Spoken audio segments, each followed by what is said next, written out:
नमस्कार, राम राम प्यारे साथियों, कैसे हो आप सब लोग। उम्मीद है आप सब लोग अच्छे होंगे। तो चलिए आज हम फिर से एक बहुत ही इंपॉर्टेंट टॉपिक के साथ आए हैं, पियाजे's थ्योरी यानी कि पियाजे का सिद्धांत। इससे पहले 2 वीडियो चैनल पर अपलोड हो चुकी हैं पियाजे से रिलेटेड, वो भी मस्ट इंपॉर्टेंट वीडियोज़ हैं। ठीक है, तो आज हम पियाजे के बारे में देखेंगे जो उनकी 4 स्टेजेस थी। पियाजे जी ने क्या किया था, पियाजे जी ने अपने 2 बेटे और 2 बेटी पर क्या किया था, शोध किया था। कौन सा शोध किया था, मानसिक यानी कि संज्ञानात्मक विकास से रिलेटेड उन्होंने क्या किया था, शोध किया था। उन्होंने ये देखा कि जैसे जैसे उसके छोटे छोटे बच्चे बड़े हो रहे हैं तो वो कौन सी उम्र में कैसा मेंटली वर्क कर रहे हैं, वो कौन सी उम्र में कैसा मानसिक कार्य कर रहे हैं। ठीक है, तो चलिए, पियाजे का जन्म कब हुआ था, 1896 में हुआ था और उनकी मृत्यु कब हुई थी, 1980 में हुई थी। वो क्या थे, स्विस नागरिक थे, यानी कि स्विट्जरलैंड में वो रहते थे, स्विट्जरलैंड के वो नागरिक थे। ठीक है, उन्होंने जब अपने बच्चों को देखा तो उन्होंने देखा कि हर एक बच्चा एक उम्र के हिसाब से अलग अलग मेंटली काम करता है। तो उसके हिसाब से इसने बोला कि मोटे मोटे तौर पर हम क्या है, इन मेंटली वर्क को उम्र के हिसाब से 4 हिस्सों में बांट सकते हैं। तो उन्होंने बांट दिया। ठीक है, पियाजे ने जो मानसिक विकास का सिद्धांत दिया था, मानसिक विकास बोल दो या हम इसको बोल सकते हैं संज्ञानात्मक। ठीक है, बात एक ही है, कॉग्निटिव। ठीक है, ये सारे एक ही बात हैं, ये सारे माइंड से ही रिलेटेड हैं। बस ये ध्यान में रखो कि पियाजे ने माइंड से रिलेटेड सिद्धांत दिया था। संज्ञानात्मक भी उसी का नाम है, संज्ञान समझना। ठीक है, कॉग्निटिव भी उसी से रिलेटेड है। तो उन्होंने क्या किया, उनको उनके कार्यों के हिसाब से 4 हिस्सों में बांट दिया। ठीक है, उनके उम्र के हिसाब से उनको क्या किया, 4 हिस्सों में बांट दिया। समझेंगे धीरे धीरे करके। पहली बात, उन्होंने जो 0 से 2 साल के बच्चे थे ना, उनको एक अलग कैटेगरी में रख दिया। फिर जो 2 साल से लेकर 7 साल के बच्चे थे ना, उनको एक अलग कैटेगरी में रख दिया। फिर 7 साल से जो 12 साल के बच्चे थे उनको एक अलग कैटेगरी में रख दिया। और 12 से लेकर जो 15 साल के बच्चे थे उनको क्या कर दिया, एक अलग कैटेगरी में रख दिया। क्यों रखना पड़ा इन अलग अलग कैटेगरी में, क्योंकि वो क्या है, मोटा मोटा सेम काम ही कर रहे थे इस ग्रुप में। ठीक है, जैसे पहले उन्होंने 0 से जो 2 साल की एज बताई थी उसका उन्होंने नाम रख दिया। क्या नाम रख दिया, सेंसरी मोटर स्टेज। क्या नाम रखा, सेंसरी मोटर स्टेज। हिंदी में बोले तो संवेदी पेशीय भी बोल सकते हैं या इंद्रिय जातिक कामक अवस्था। ठीक है, ये इसके हिंदी में नाम है 2, कोई भी एक चीज़ मान लो, बात सेम है। ठीक है, अब उन्होंने क्या देखा कि जो 0 से 2 साल के बच्चे थे ना, उनमें क्या थी, भाषा की कमी थी। आपने देखा होगा जो छोटा सा बच्चा होता है वो कहाँ बोलना शुरू करता है, 0 से 2 साल का बच्चा कहाँ इतना बोलना शुरू करता है, तो उसमें क्या होता है, लैंग्वेज अब्सेंस होता है, यानी कि भाषा अनुपस्थिति उसके अंदर होती है। दूसरी बात, बच्चा क्या, क्रॉल करना यानी कि वो जैसे घुटनों के बल चलना फिरना, ऐसे वो सीख जाता है 0 से 2 साल का बच्चा। ट्रायल एंड एरर यानी कि क्या करेगा, पहले किसी चीज़ को गिराएगा, फिर मुंह में उठाएगा। ठीक है, कई बार गलती करेगा, फिर औरों को देखेगा, फिर वो क्या धीरे धीरे उस काम को सीख जाएगा। ठीक है, तो क्या ट्रायल एंड एरर मेथड से करता है बच्चा, गलती करेगा, उठा लेगा, फिर से गिरा देगा। Can taste smell. अच्छा, 0 से जो 2 साल का बच्चा होता है ना, वो स्मेल भी कर सकता है, उसको टेस्ट का भी फील होना शुरू हो जाता है। ऑब्जेक्ट परमानेंस, जो भाई साहब इंपॉर्टेंट है ना, जो मेन इंपॉर्टेंट वो ये है, वस्तु स्थायित्व।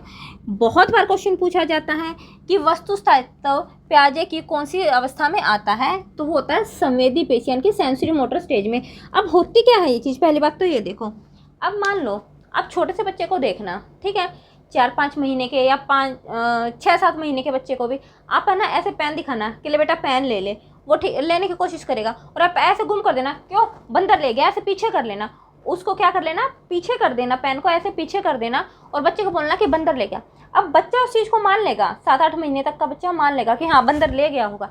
लेकिन जैसे जैसे बच्चा थोड़ा बड़ा होता है ना, मतलब 1.5 साल का होना स्टार्ट हो जाता है, 18 महीने से लेकर 24 महीने तक का, यानी कि 1.5 साल से लेकर 2 साल तक का जब बच्चा होता है ना, आप देखना जब आप उस पेन को पीछे करोगे ना तो वो घूम के पीछे आकर देखने की कोशिश करेगा। क्यों कोशिश करेगा, क्योंकि अब उसे क्या है, वस्तु स्थायित्व का पता लग गया है कि नहीं नहीं वस्तु का स्थायित्व है, वस्तु गुम नहीं हुई है, वस्तु यहीं पर है, परमानेंट है। ठीक है, तो इसका मतलब क्या हुआ, उसे ऑब्जेक्ट परमानेंस का पता चल चुका है कि चीज़ें गुम नहीं हुई, मुझे बेवकूफ़ बनाया जा रहा है। ठीक है, तो ये होता है हमारा वस्तु स्थायित्व, यानी कि वस्तु के बारे में, वस्तु के स्थायित्व के बारे में पता लगना। और एक का पता लगता है जब बच्चा 18 महीने से लेकर 2 साल के बीच में बच्चे को पता लग जाता है, 1.5 साल के बच्चे को पता लगना स्टार्ट हो जाता है। तो ये बहुत इंपॉर्टेंट क्वेश्चन है कि वस्तु स्थायित्व क्या कौन सी अवस्था में देखने को मिलता है, तो सेंसरी मोटर स्टेज में देखने को मिलता है। मेरे ख्याल से यहाँ तक आपको समझ में आया होगा। ठीक है, अब आगे देखते हैं प्री ऑपरेशनल स्टेज। दूसरी उन्होंने कौन सी दी, 2 से 7 साल के जो ग्रुप बनाए ना उन्होंने बच्चों का, उसका क्या नाम रख दिया उन्होंने, पूर्व संक्रियात्मक अवस्था नाम रख दिया प्याजे जी ने। ठीक है, अब इसके भी अपने अपने कुछ न कुछ गुण होंगे। जो 2 से 7 साल के बच्चे थोड़े से बड़े हो गए हैं तो कुछ ना कुछ उनके क्या है, दिमाग भी थोड़ा डेवलप हुआ है, तो ऑटोमेटिक वो क्या करेगा, दिमाग डेवलप होगा तो उसका चीज़ें को करने का तरीका भी थोड़ा अलग हो जाएगा और थोड़ा थोड़ा दिमाग लगाना शुरू कर देगा हर एक चीज़ में। तो देखिए 2 से 7 साल का बच्चा क्या क्या करेगा, पहली बात तो भाषा सीख जाएगा। आपको पता है 2-2.5 साल का बच्चा प्ले स्कूल में जाना स्टार्ट कर देता है और वहाँ से धीरे धीरे बोलना शुरू कर देता है। तो लर्न लैंग्वेज। दूसरा सिम्बोलिक, यानी कि सांकेतिक कार्य करना देता। अब जैसे मान लो सांकेतिक का मतलब, बच्चे की अगर माँ बोल रही है, बच्चे की माँ अगर बाहर से आवाज़ लगा रही है तो बच्चे ने अपनी माँ की आवाज़ सुनी और वो उस इमेज को, अपनी माँ की इमेज को क्या कर लेगा, दिमाग में बिठा लेगा। ठीक है, जैसे मान ले बच्चे की माँ ने क्या किया, आवाज़ लगाई, तो उसको क्या, उसके दिमाग में इमेज बन गई अपनी माँ की और उसे पता लग गया कि उसकी माँ की आवाज़ है ये। अब उसने अपनी माँ को देखा भी नहीं है, लेकिन क्या हो गया, वो सिर्फ आवाज़ से उसको पहचानने लग गया, एक इमेज बनाने लग गया, सिंबल बनाने लग गया, संकेत तो अपने दिमाग में बनाने लग गया है। ठीक है, तो सांकेतिक। दूसरी बात इरिवर्सिबल। इरिवर्सिबल क्या होता है, अपलटा। देखो जो 2 से 7 साल का जो बच्चा होता है ना, ऑलमोस्ट फर्स्ट क्लास तक का बच्चा है, ठीक है, यहाँ पर 6 साल का बच्चा फर्स्ट क्लास में होता है, वो क्या करता है, आप उसको ये सिखाना 2 + 2 क्या होता है 4, 3 + 2 क्या होता है 5, ये बात वो कर लेगा। ठीक है, ये बात वो कर लेगा। और इस चीज़ को क्या बोलते हैं हम, अंतर्दर्शी अवधि। क्या बोलते हैं इस चीज़ को, अंतर, यानी कि बच्चा क्या है, छोटे मोटा दिमाग लगाना शुरू कर देता, थोड़ी बहुत तार्किक चिंतन स्टार्ट कर देता, लेकिन वो पलटा भी गुण, अब इसका उल्टा नहीं कर सकता। उसको 3 और 2 5 पता लग गया, लेकिन इसको ये नहीं पता कि 5 है, उसी को तोड़ के 3 और 2 है, कि 5 को तोड़ के ही हमने क्या है 3 और 2 बनाया है। उसे ये नहीं पता ये चीज़ और ये चीज़ सेम है। उसे ये तो पता कि ये दोनों मिलके ये बन गया, लेकिन ये है, ये चीज़ सेम है, ये इस चीज़ का उसको नहीं पता है। आई है बात समझ में। जैसे ऐसे ही आप मल्टीप्लाई का एग्जांपल लेते हैं कि बच्चे को 4 × 4 है, 16 पता है, ये बात पता है, लेकिन ये नहीं पता कि 16 ही क्या है जब हमने 4 और 4 को मल्टीप्लाई किया है। पलटावी यानी कि उल्टा, पलट के गुण नहीं आया उनमें। कौन सा गुण नहीं आया, पलट के।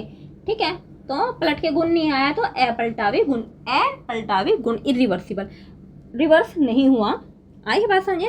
और इनिशिएटिव मैंने बताया था, इनिशिएटिव क्या होता है, जब बच्चा थोड़ी बहुत लॉजिकल थिंकिंग स्टार्ट कर देता है। जैसे आपने देखा होगा फर्स्ट क्लास का जो बच्चा होता है, 5-6 साल का जो बच्चा होता है, वो थोड़े बहुत प्लस माइनस करना स्टार्ट कर देता है, तो इसको बोलते हैं हम, क्या बोलते हैं, इनिशिएटिव मेथड, यानी कि अंतर्दर्शी अवधि। ठीक है, उसके बाद ये चीज़ हो गई हमारी। उसके बाद हमारा आता है आत्म केंद्रित। आत्म केंद्रित भी मस्ट इंपॉर्टेंट क्वेश्चन है, बहुत बार आया हुआ है। देखो इसमें जो बच्चा होता है ना, वो ईगो सेंट्रिक होता है, यानी कि क्या करता है, हर चीज़ अपने अकॉर्डिंग देखता है। मान लो किसी के पास गुड़िया है, आप देखोगे कोई भी छोटी बच्ची होगी, वो गुड़िया होगी, उसे क्या करेगी, कभी तो खाना खिलाएगी, कभी बोलेगी कि अब तो मेरी गुड़िया को नींद आ रही है, ठीक है, कभी उसको नहलाएगी। उसको ये नहीं पता कि मतलब वो क्या करता है, हर चीज़ को अपनी आंखों से देखने की कोशिश करता है कि जैसे मैं कह रहा हूँ ना वैसा ही हो रहा है। हर चीज़ को क्या है, अपने आप को मान के वो हर चीज़ें मानता है कि जैसे मैं कह रहा हूँ ना वैसा ही होता है। ये गुड़िया अभी नहाएगी, ये गुड़िया अभी सोएगी, ठीक है, तो क्या कर रहा है, उसको ईगो सेंट्रिक है, यानी कि अपने आप को केंद्र मानकर, ठीक है, अपने आप को वहाँ पर क्या मानता है, केंद्र मानता है, और इसी हिसाब से वो क्या दुनिया के बारे में सोचता है। अगला है जीववाद। जीववाद क्या होता है, देखो इसको बोलते हैं इंग्लिश में एनिमिज्म। एनिमिज्म क्या होता है, बच्चा हर एक चीज़ को सजीव समझता है। अब मान लो ऊपर पंखा ही चल रहा है, ठीक है, तो बच्चा क्या सोचेगा, इसके अंदर भी जान है, पंखे के अंदर भी जान है, इसलिए ये घूम रहा है। ये नहीं सोचेगा कि वो निर्जीव चीज़ है, वो भाई बिजली से चल रहा है, ऐसे चल रहा है, नहीं, वो हर चीज़ को क्या सोचेगा, सजीव सोचेगा। हर चीज़ के अंदर क्या सोचेगा, जान सोचेगा। जैसे मान लो गुड़िया का ही एग्जांपल ले लें, ठीक है, गुड़िया में वो क्या सोच रहा है कि जान है इसके अंदर भी, वो ये नहीं सोच रहा कि निर्जीव चीज़ है, वो ये सोच रहा है कि ये भी क्या है, इसके अंदर भी क्या है, जान है, और इसी गुण को हम क्या बोलते हैं, जीववाद बोलते हैं। जब बच्चा क्या है, हर एक वस्तु के क्या समझने लगे, सजीव समझने लगे। अब आपने देखा भी होगा, छोटे बच्चों का जो सिलेबस होता है ना, वो भी इसी से रिलेटेड होती है कि अगर बादल चलने लग जाए तो क्या होगा, सोचो इस बारे में। क्योंकि बच्चा क्या है, हर एक चीज़ को सजीव समझता है, चाहे बादल हो, हवा हो, कुछ भी हो, ठीक है। और बच्चे को ये काम करने में अच्छा भी लगता है। तो यहाँ तक मेरे ख्याल से आपको समझ में आया होगा। अब एक रह गया इमिटेशन। इमिटेशन यानी कि अनुकरण। अनुकरण किसी को देख के वही चीज़ करना। मान लो उसके मम्मी पापा कुछ काम कर रहे हैं, मान लो खाना ही खा रहे हैं ऐसे, तो उसको देख के कि अच्छा ऐसे खाना खाना है। आपने देखा होगा जो भी बड़े आदमी करते हैं ना, छोटे बच्चे उसकी नकल करना शुरू कर देते हैं। अब मम्मी रोटी बना रही है तो वो भी क्या देख के, छोटी बच्ची अगर होगी तो वो भी रोटी बनाने की कोशिश करेगी अपनी मम्मी को देख के कि अच्छा ऐसे ऐसे बना रही है, ठीक है। तो उसको बोलते हैं अनुकरण, यानी कि बड़ों को देख के वैसी ही हरकत करने बच्चे लग जाते हैं, तो इसको बोलते हैं अनुकरण, ठीक है। तो मेरे ख्याल से आपको समझ में आया होगा कि 2 से 7 साल के बच्चों में कौन कौन से गुण आ जाते हैं। इसमें एक रह गया है संरक्षण, ये मस्ट इम्पोर्टेंट है, कंजर्वेशन। इस उम्र में बच्चों में कंजर्वेशन का अभाव होता है। कंजर्वेशन में इससे पहले वीडियो में बहुत 6-7 एग्जाम्पल देके समझा चुकी हूँ, लेकिन फिर भी मैं यहाँ पर बता देती हूँ। कंजर्वेशन क्या होता है, बच्चा है ना वस्तु के पीछे छिपे गुणों को नहीं देखता, ठीक है। सिर्फ क्या है, एक एक पहलू पर क्या करता है, फोकस करता है और उसी से अंदाजा लगा लेता है। जैसे मैंने इससे पिछली वीडियो में बताया हुआ है, मान लो हमने 2 कटोरी ले ली और हमने 2 कटोरियों में सेम पानी हमने डाल लिया, ठीक है। और इसमें से हमने 1 कटोरी का जो पानी है वो हमने एक लंबे गिलास में डाल दिया, ठीक है। और पानी क्योंकि ज़्यादा चौड़ा नहीं था गिलास, तो ऊपर तक पहुंच गया, ठीक है। इस कटोरी का पानी हमने इसमें डाल दिया तो पानी ऊपर तक पहुंच गया। अब बच्चे से पूछेंगे कि बताओ बेटा कौन से में पानी ज़्यादा है, इसमें पानी ज़्यादा है या इसमें पानी ज़्यादा है। बच्चा इतना नहीं सोचेगा कि सेम ही तो पानी लिया था हमने, सेम ही पानी इसके अंदर गया होगा, नहीं। वो सिर्फ ये देखेगा अच्छा इसकी हाइट तो बहुत ऊपर तक गई हुई है पानी की, यहाँ तक है, तो इसका मतलब क्या है, इसी में पानी ज़्यादा होगा, ठीक है।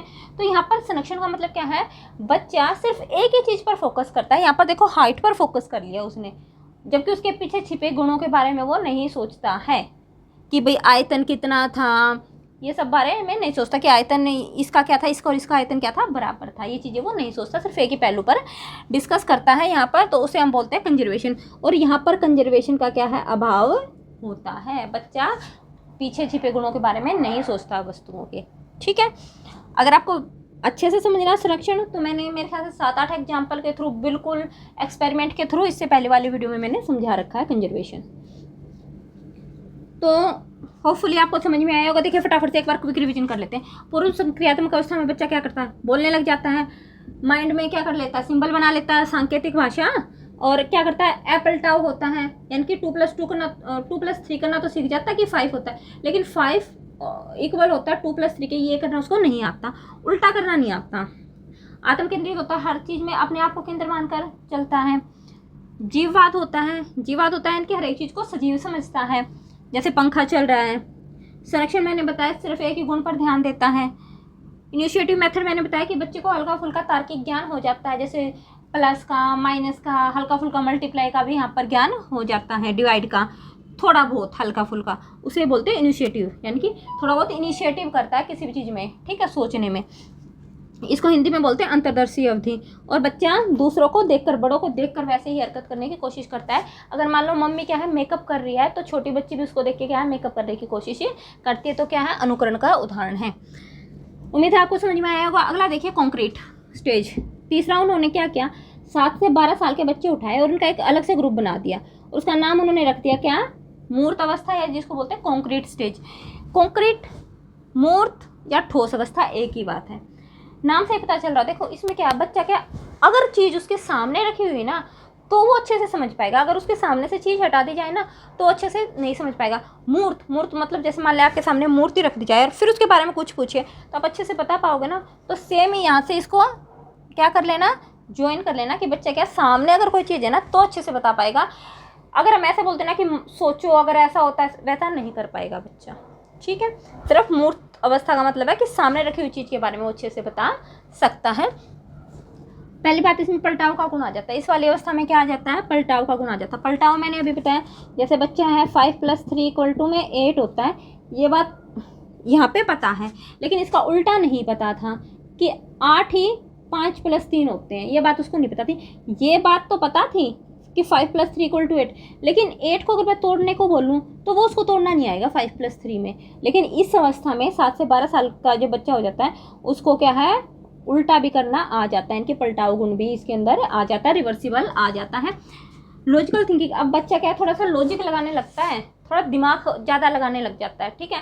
तार्किक चिंतन बिल्कुल है ना, सोच समझ के, ऐसा नहीं कि वाई हाथ के आंसर नहीं देने लगता। अब क्या है, थोड़ा बहुत लॉजिक लगाने लगता है कि अच्छा ये चीज़ है, ये क्यों है।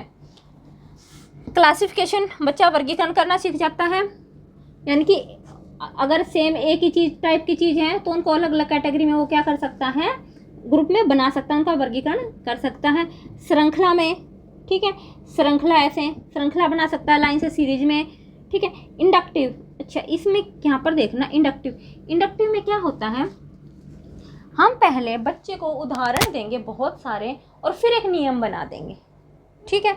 जैसे मान लो आपने देखा होगा, एक छोटा सी मान लो मैंने देखा, आपने अभी तक पढ़ा होगा a+b का होल स्क्वायर का क्या फॉर्मूला होता है, a² + b² + में 2ab, ठीक है। लेकिन इंडक्टिव में हम क्या करेंगे, बच्चे को करके दिखाएंगे कि मान लो बेटा 3 और 4 हैं, ठीक है, उनका हम स्क्वायर कर दें, ठीक है, तो देखो क्या आंसर आएगा। तो बच्चा पहले इनको जोड़ेगा फिर उनको स्क्वायर करके देखिएगा, तो ठीक है।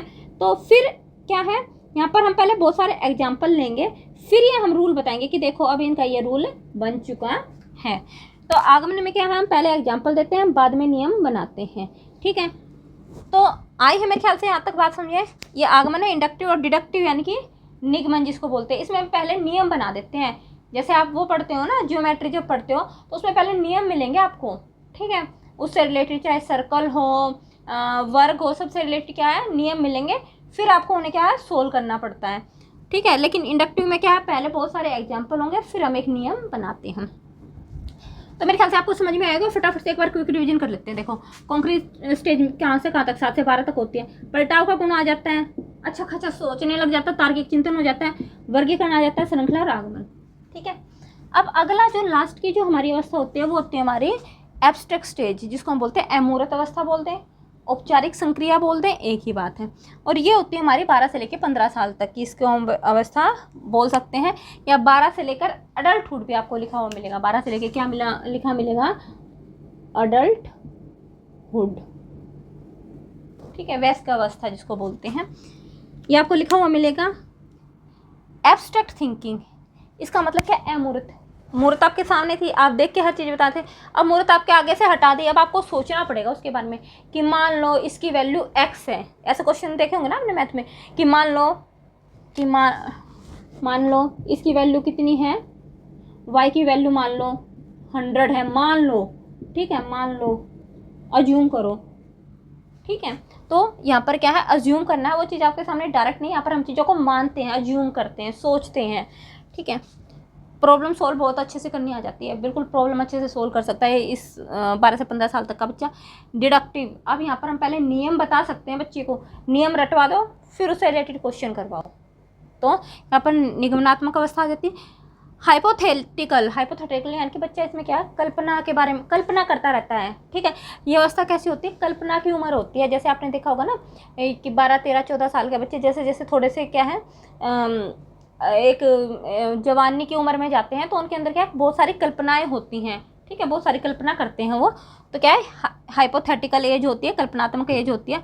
आइडियलिस्टिक, आदर्शवादी, इस उम्र में बच्चा का क्या कोई ना कोई आदर्श होता है। जैसे मान लो कोई फुटबॉलर है, ठीक है, उसको रोनाल्डो पसंद होगा, ठीक है, तो रोनाल्डो को क्या अपना आदर्श मानेगा। या किसी को क्या है, महात्मा गांधी पसंद होंगे तो महात्मा गांधी को अपना आदर्श मानेगा। कोई प्लेयर है, जैसे मान लो क्रिकेट का प्लेयर है, उसको क्रिकेट खेलना पसंद है, तो मान लो उसको हो सकता है वो विराट कोहली को अपना आदर्श मानता हो, ठीक है, या रोहित शर्मा को मानता हो। तो इसी उम्र में क्या है, किसी न किसी को अपना आदर्श मानते हैं। सबसे लास्ट है विकेंद्रण यानी कि डिसेंटरिंग। ये भी मैंने पहले वाली वीडियो में बहुत अच्छे से समझाया हुआ है, लेकिन फिर भी मैं यहाँ पर बता दूँ, इसमें बच्चा क्या है, एक ही चीज़ पर अलग अलग तरीके से देखता है। जैसे मान लो इस पेन के बारे में ही देख लें, इस वाली एज में जो कंक्रीट अवस्था थी बच्चा इतना नहीं सोचता, लेकिन इस वाली एज में ना बच्चा इसके बारे में बहुत सारी चीज़ें सोचना शुरू कर देता है। अच्छा, इसकी हाइट इतनी है, ये तो नीचे से सर्कल जैसी लग रही है, ऊपर से भी सर्कल जैसा ये पेन लग रहा है, ठीक है, ये सिलेंड्रिकल शेप लग रही है, इसका कलर कैसा है। तो मतलब एक ही चीज़ को अलग अलग तरीके से वो देखना शुरू कर देता है, उसको बोलते हैं विकेंद्रण। तो उम्मीद है कि आपको समझ में आई होगी। एक बार क्विक रिवीजन कर लेते हैं। प्याजे ने 4 स्टेजेस दी थी। कौन कौन सी दी थी? उन्होंने स्टेजेस किस हिसाब से दी थी? उन्होंने उम्र के हिसाब से दी थी, एज के अकॉर्डिंग दी थी। ठीक है, पहले उन्होंने दी थी जो 0 से 2 साल के बच्चे थे उनको एक ग्रुप में डाला था, जिसका नाम उन्होंने क्या रखा था? Sensory motor stage. उसमें क्या बोला था कि लैंग्वेज बच्चे को नहीं आएगी, चलना फिरना आ जाएगा, गलती करेगा और सुधारेगा इसमें बच्चा, उसको टेस्ट और स्मेल आना शुरू हो जाएगा, और वस्तु स्थायित्व जो इंपॉर्टेंट है वो वाला गुण इसके अंदर आ जाएगा। बच्चे को पता लग जाएगा कि वस्तु गायब नहीं हुई है बल्कि वो परमानेंट यहीं पर है। ठीक है, फिर उसके बाद 2 से 7 साल के जो बच्चे हैं उसका उन्होंने नाम रखा प्री ऑपरेशनल स्टेज। बोले अब बच्चे लैंग्वेज सीखना सीख जाएंगे, बच्चे संकेतों के माध्यम से सीख जाएंगे, पलटाव का गुण होता नहीं है। ठीक है, जैसे मैंने बहुत सारा एग्जांपल दिया अभी, 3 + 5 = 8 मैंने अभी बोला था, ये तो बच्चे को पता है, लेकिन 8 ही 3 + 5 है, ये बच्चे को नहीं पता। पलटावी गुण नहीं आता। आत्म केंद्र, अपने आप को केंद्र मानकर सोचता है कि पूरी सृष्टि मेरे अकॉर्डिंग ही चल रही है। जीववाद हर चीज़ को सजीव समझता है। ठीक है, जीव यहाँ से देखो ना, जीव यानी कि सजीव समझता है हर एक चीज़ को। ठीक है, कंजर्वेशन का गुण इसमें होता नहीं है इस वाली अवस्था में। ठीक है, बच्चा सिर्फ एक ही चीज़ को देखता है, बहुत सारे पहलुओं को नहीं देखता उस चीज़ के। अंतर्दृष्टि मैंने बताया, थोड़ी बहुत लॉजिकल थिंकिंग शुरू कर देता है, हल्का फुल्का प्लस माइनस, ये हल्का फुल्का लॉजिक लगाना शुरू कर देता है। अनुकरण